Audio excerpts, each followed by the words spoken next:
Halo sahabat-sahabat fisika asik. Kali ini bertemu lagi sama Pak Andi, yaitu bagaimana kita membahas gerak parabola, ya. Bagaimana kita membahas soal tentang gerak parabola. Jadi video sebelumnya sudah dipelajari apa-apa saja kebutuhan atau besaran-besaran yang harus diingat pada gerak parabola, ya. Sehingga nanti kita dengan membahas soal mungkin kita akan lebih lengkap permasalahannya, lebih mengerti. Soalnya selalu diambilkan dari penuntun 101 penuntun paham fisika. Oke? Nah, kira-kira soalnya seperti ini. Nah, peluru keluar dari mulut meriam itu titik A, itu kecepatannya 80 akar 2 meter per second. Kalau kita terjemahkan keterangan ini kepada gambar yang 80 akar 2 itu ini dia, V0, 80 akar 2 meter per second. Nah, ini V0-nya. Jadi begitu dia keluar dari mulut meriam itu kita anggap dia titik 0,0 itu sebagai V0. Ya, kecepatan awal. Kecepatan saat lepas dari meriamnya. Kemudian diarahkan dengan sudut 45 derajat. Nah, berarti ini 45 derajat. Ini 45 derajat. Setelah 2 detik berada di titik B.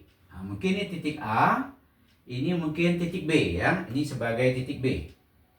Mungkin dia berada di sini. Nanti kita lihat di mana posisinya kira-kira. Kita perkirakan saja di sini dia. Kita perkirakan di sini. Setelah 2 detik dia berada di titik B dan mencapai di titik tertinggi, titik C. Nah, berarti ini titik C.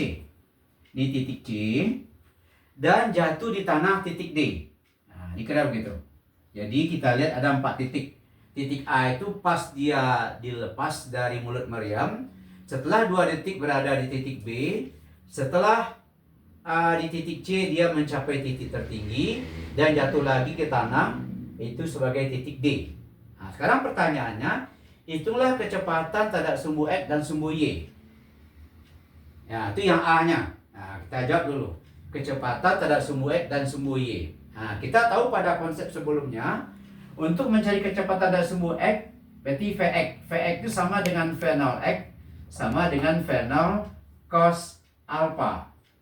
Kalau kita masukkan angkanya, V0-nya adalah 80 akar 2 dikali cos 45. Cos 45 itu setengah akar 2. Maka hasilnya akar 2 kali akar 2, 2. 2 kali setengah, 1. 1 kali 80, 80 meter per second. Nah, itulah kecepatan dari sumbu X.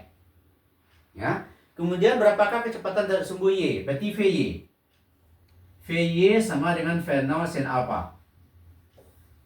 Jadi V0 80 akar 2. Kebetulan sin 45 juga setengah akar 2. Maka jawabannya juga sama 80 meter per second. Kebetulan sudutnya 45 derajat. Tapi kalau sudutnya 30 beda nanti, karena sin 30 sama cos 30 tidak sama. Karena sudutnya 45, kebetulan dia sama karena dibagi duanya sama besar. Jadi Vx-nya 80 meter per second, Vy-nya 80 meter per second. Kecepatan terhadap sumbu X dan sumbu Y. Nah, kira begitu. Nomor B. Nomor B, waktu untuk mencapai tinggi maksimum dan lamanya benda di udara. Kita tahu tinggi maksimum itu kita beri nama pada video sebelumnya V0 sin alpha per G. Nah, atau disebut juga pada video sebelumnya namanya, kalau sini namanya TAC, ya. Kita masukkan harganya.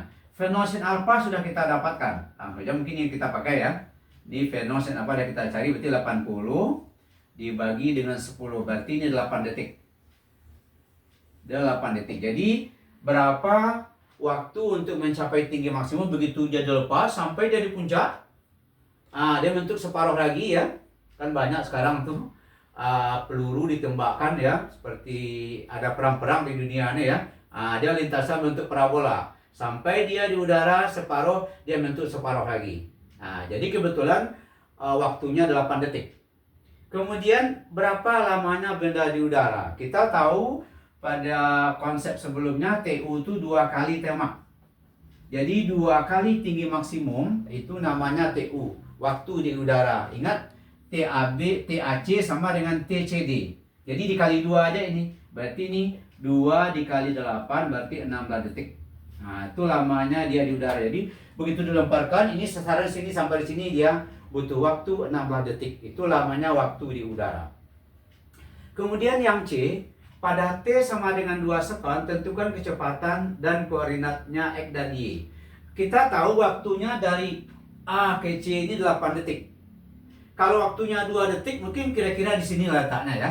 Karena belum sampai dia ke puncak. Karena dari puncak ini, dari A ke B ini butuh waktu 8 detik. Jadi, kalau dia 2 detik, kalau masih 2 detik dia, berarti dia belum sampai di puncak. Kita perkirakan di sini.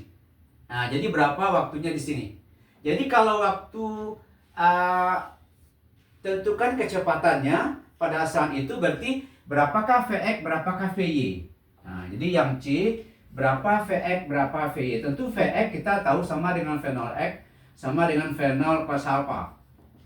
Nah, jadi kita ambil ini, jadi 80 meter per sekon. Ada kita cari tadi. Kemudian Vy, V0 sin alpha, ya. Jadi berasal dari rumus ini, V0 sin alpha kurang GT. Karena kalau tidak sumbu Y, dia berubah terhadap waktu. Karena dia GLBB. Kalau nanti tidak sumbu X, GLB dia konstan kecepatannya. Jadi kalau kita cari VY, setelah dia bergerak 2 detik, nah, bergerak sampai 2 detik dia berada di sini. Berarti V0 sin alpha yang kita cari tadi, hasilnya juga 80. 80 dikurang gravitasi, kalau nggak cari 10 kali 2, berarti 80 dikurang 20 berarti 60 meter per sekon. Nah, itulah kecepatannya tidak sumbu Y di titik B setelah dia bergerak 2 detik. Karena dia 2 kecepatan dimilikinya, GLB dan GLBB, maka itu namanya VV. Berarti VV secara vektor kita ambil Pitagoras karena sudutnya 90. Ingat video sebelumnya tentang vektor. Jadi kalau itu 80 kuadrat ditambah 60 kuadrat, berarti ini 6.400 ditambah 3.600, berarti ini 10.000 atau 10 pangkat 4. 10 pangkat 4 akar dari itu 10 pangkat 2 atau 100 meter per sekon. Nah, itulah kecepatannya di titik B setelah 2 detik. Kemudian yang BC, yang D, berapa tinggi maksimum? Berapa tinggi maksimum? Kita tahu tinggi maksimum pada video sebelumnya, tolong dihafal rumusnya. V0 kuadrat sin kuadrat alfa per 2G. V0 sin alfa udah kita dapatkan 80. Kuadratkan aja angka ini kan boleh kita buat gini nih. V0 sin alfa dikuadratkan per 2G. Hasilnya nanti V0 kuadrat sin kuadrat alfa per 2G. Sementara V0 sin alfa sudah kita dapatkan tadi. Hasilnya 80. Jadi boleh juga kita buat 80 kuadrat per 2 kali G gravitasi 10. Berarti 22 kali 10. Berarti ini 6.400 per 20. Ini coret. Berarti ini 320 meter. Itulah tinggi maksimumnya. Kemudian berapakah ini jauh tembakan maksimum ini? Berapakah ini? Jadi kalau kita lempar lembing ini atau orang lagi perang gitu ya, berapakah jauhnya dia jatuh lagi ke tanah? Itu namanya ekmak. Jadi jauh lemparan maksimum. Ini ekmak. Ekmak tadi V0 kuadrat sin 2 alfa. Kalau Hmak sin kuadrat alfa. Sin kuadrat alfa tidak sama dengan sin 2 alfa. Ini per G. Kalau gitu ini V0 kuadrat V0 tadi 80 akar 2 kan? Berarti 80 akar 2 dikuadratkan. Ini karena sudutnya 45, berarti boleh 2 kali 45 90. Jadi boleh kita buat sin 90 derajat per 10. Gitu. Berarti ini 6.400 dikuadratkan 80, akar 2 dikuadratkan 2, sin 91 dibagi dengan 10. Ini coret. Ini coret. Maka 640 dikali 2, 0, 8, 1280 meter. Atau 1,28 km. Itulah jarak yang ditempuh peluru itu sampai menemui sasaran. Kira gitu.